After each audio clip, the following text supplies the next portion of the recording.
नमस्कार दोस्तों, स्वागत है आप सभी का मनीष मोटिवेशनल क्लासेस में। आप लोग वर्गमूल और घनमूल पढ़ रहे थे, जो कि आपका बहुत सारा क्लास कंप्लीट हो गया। इसलिए किसी भी कॉम्पिटिटिव एग्जाम में यदि आप बैठते हैं तो वर्गमूल और घनमूल से यदि प्रश्न आपको आता है तो आपको प्रश्न छूटना नहीं चाहिए, क्योंकि हम बहुत ही आपको बेसिक तरीके से और बहुत ही इंपॉर्टेंट क्वेश्चन आपको हम दिए हैं, जो कि आप दिमाग में बैठा लीजिएगा। आपको पिछले क्लास में हम ऐसा प्रश्न आपको बताए थे, इसको हम लोग आसानी से कैसे सोल्व कर सकते हैं। आपको यहाँ दशमलव यानी पॉइंट यदि दिखे तो आप लोग घबरा जाते हैं। दशमलव से कुछ भी घबराने का कोई जरूरत ही नहीं है। हम आपको पिछले क्लास में बताए थे, यहाँ पे सबसे पहले आप ऊपर में पॉइंट के बाद कितना अंक है देख लीजिए। यदि हम पॉइंट के बाद अंक देखें, यहाँ पे दशमलव के बाद यहाँ पे 3 अंक है, यहाँ भी 3 अंक है, 3 3 6 अंक हो गया, 6 3 9 9 2 11। दशमलव के बाद 11 अंक है ऊपर में।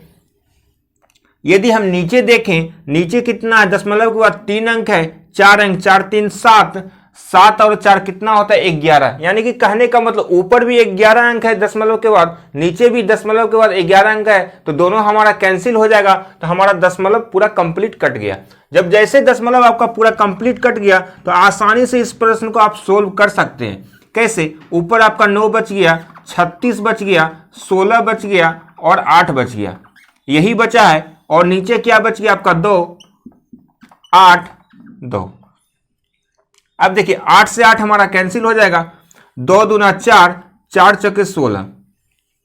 2 को जब 2 से गुना कीजिएगा 4, 4 से 16 कट देंगे 4 बार में, तो हमारा आंसर क्या आ गया यहाँ पे देखिए, √9 है। √9 का मान क्या हुआ 3, √36 का मान 6 और √4 का मान 2।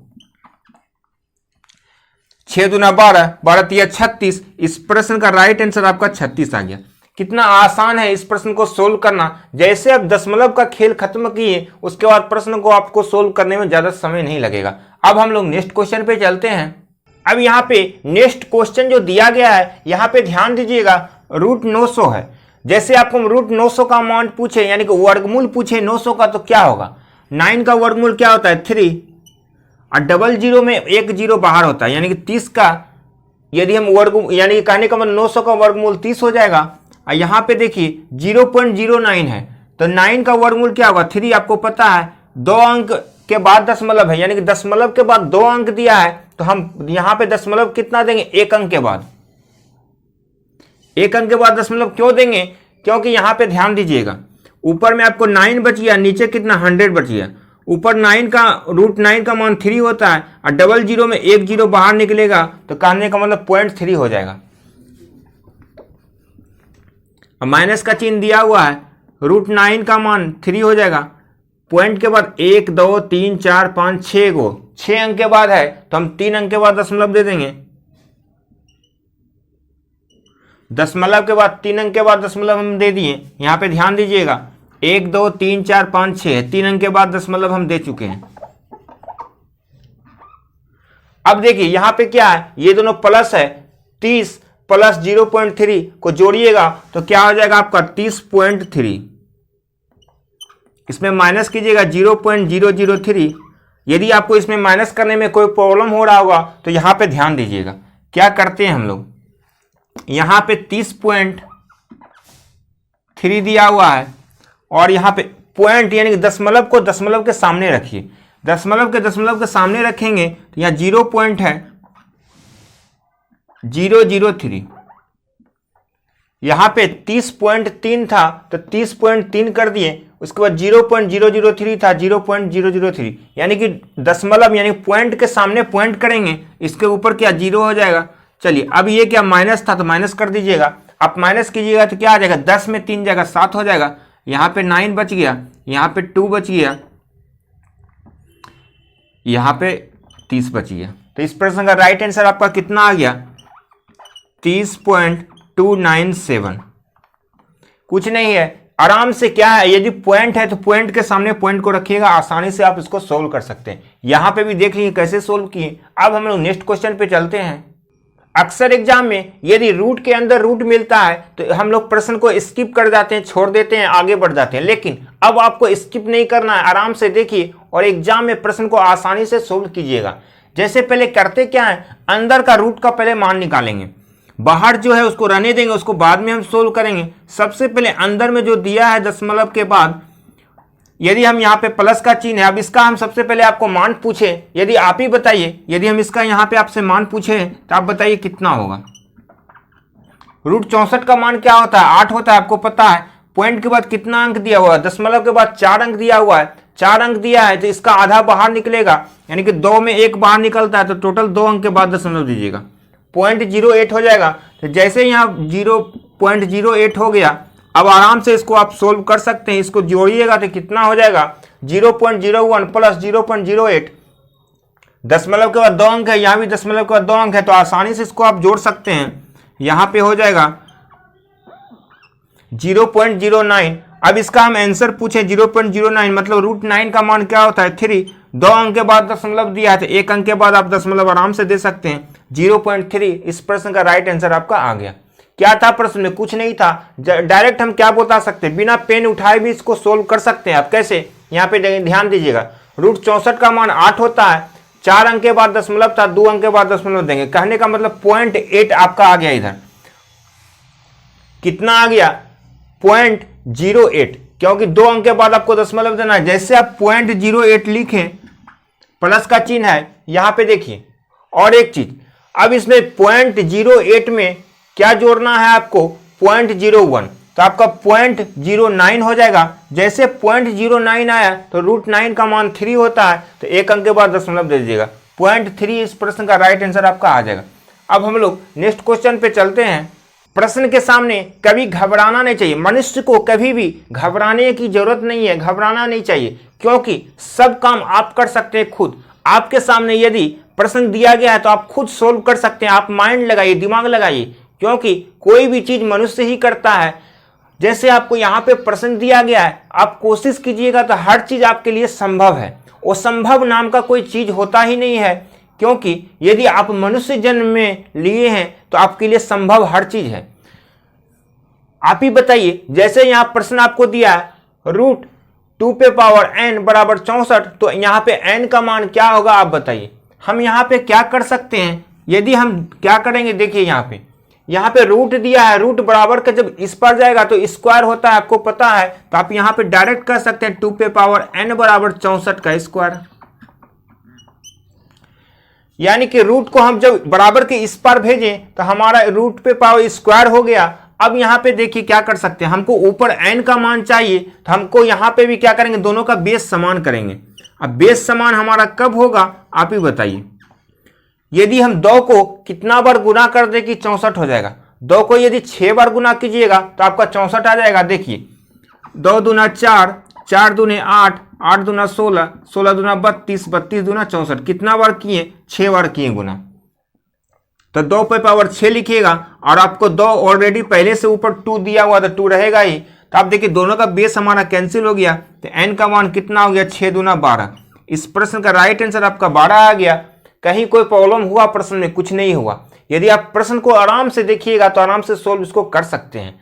चलिए यहाँ पे क्या किए, रूट को जब बराबर के इस पर लाए तो स्क्वायर हो गया। जैसे आप स्क्वायर लाए तो आपका आराम से प्रश्न का आंसर आ गया। अब हम लोग नेक्स्ट क्वेश्चन पे चलते हैं। चलिए अब आप इस प्रश्न का आंसर कमेंट्स बॉक्स में लिखिए, क्योंकि अभी हम प्रश्न आपको ऐसा ही प्रश्न आपको बताएं कि हम n का मान कैसे निकालते हैं। देखते हैं आप लोग में से कौन सबसे पहले कमेंट्स बॉक्स में आंसर लिखता है। चलिए तब तक हम इस प्रश्न को सोल्व करते हैं। यहाँ पे देखिए क्या दिया है, √4 पे पावर n बराबर 1024 हो, यानी कि 1024 दिया हुआ है, तो n का मान पूछा जा रहा है। तो आपको पता है यहाँ रूट है, बराबर का जब इस पर जाएगा तो हमारा क्या हो जाएगा? स्क्वायर हो जाएगा। 1024 का क्या हो जाएगा? हमारा स्क्वायर हो जाएगा। अब देखिए यहाँ बेस में क्या है, यदि बेस को यहाँ 4 देख रहे हैं तो इधर यहाँ भी हमको 4 बनाना पड़ेगा। 4 को हम कितना बार गुना करेंगे कि हमारा 1024 हो जाएगा? यहाँ पे ध्यान दीजिए, यदि 4 को 4 से गुना करेंगे, 4 चौके 16, 16 चौके 64, 64 चौके 216, 216 प्लस 216 गुना 4 1024 हो जाता है, यानी कि 1024 आ गया। 1024 आ गया आपका। कितना बार गुना किए? 1 2 3 4 5 बार, टोटल 5 बार किए, तो ऊपर में हम 5 लिखेंगे। 4 पे पावर 5, ऑलरेडी 2 ऊपर में दिया हुआ है तो रहने दीजिएगा। बेस से बेस कैंसिल हो गया, तो n का मान कितना आ गया? 5 दूने 10। इस प्रश्न का राइट आंसर आपका n का मान 10 आ गया। क्या था? कुछ नहीं था। जैसे यहाँ बेस को देखेंगे उसी बेस के अनुसार से इसको सोल्व करना है आपको। क्योंकि आपको ऊपर में n दिया हुआ है पावर में, तो हमारा बेस n का मतलब n का मान निकालने के लिए दोनों का बेस बराबर करना पड़ेगा। जब बेस आप बराबर कीजिएगा तो दोनों का बेस यदि कैंसिल हो जाएगा तो n का मान कितना 10 निकल जाएगा। अब हम लोग नेक्स्ट क्वेश्चन पे चलते हैं। यहाँ पे क्वेश्चन चेंज हुआ है, यहाँ पे √24 का मान ही दिया हुआ है। √24 को हम क्या कर सकते हैं 4.898, तो आपको √8/3 का मान पूछा जा रहा है। अब देखिए यहाँ पे क्या कर सकते हैं, हम इसको हम 24 कैसे बना सकते हैं। 8 को यदि 3 से गुना कीजिएगा तो 24 हो जाएगा। चलिए हमको सोल्व करने के लिए कहा जा रहा है,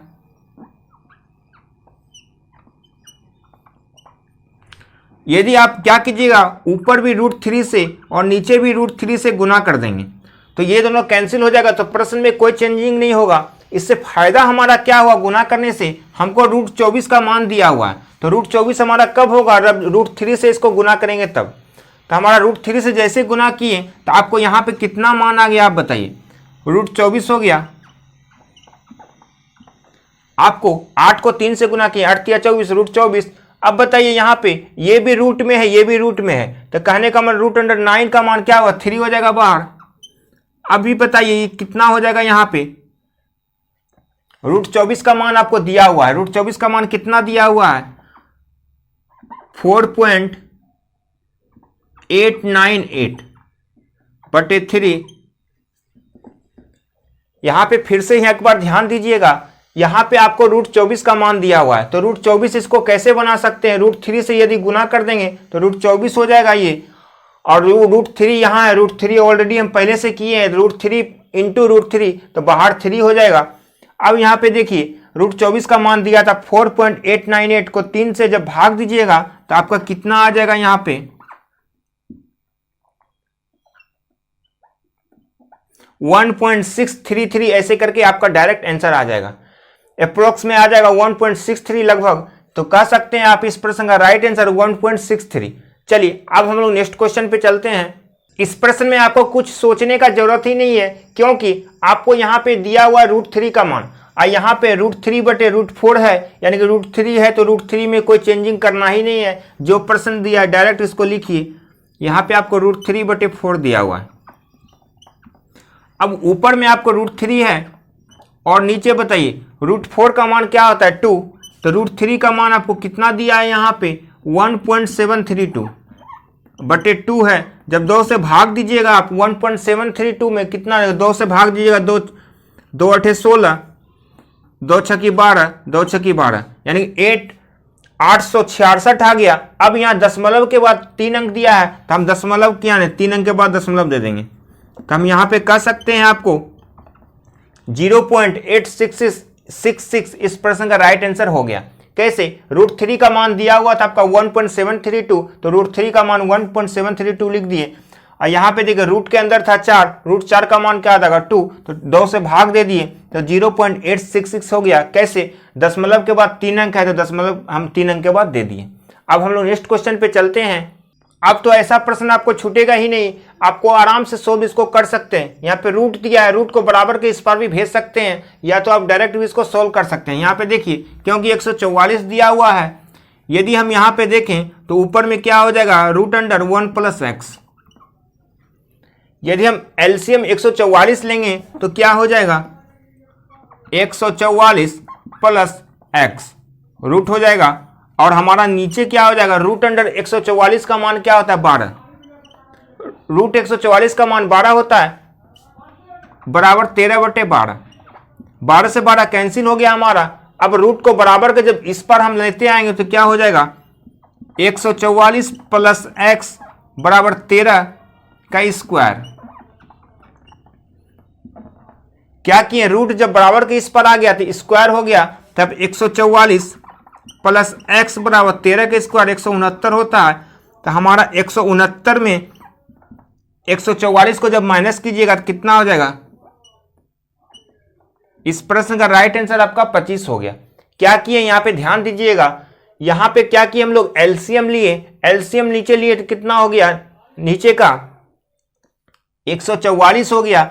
144 को जब 1 से गुना किए तो 144 रूट में ही है, प्लस 144 से 144 कैंसिल हो जाएगा तो यहाँ x हो जाएगा, और नीचे हमारा √144 था, √144 का मान 12 हो गया, बराबर 13/12, तो 12 से 12 कैंसिल हो गया।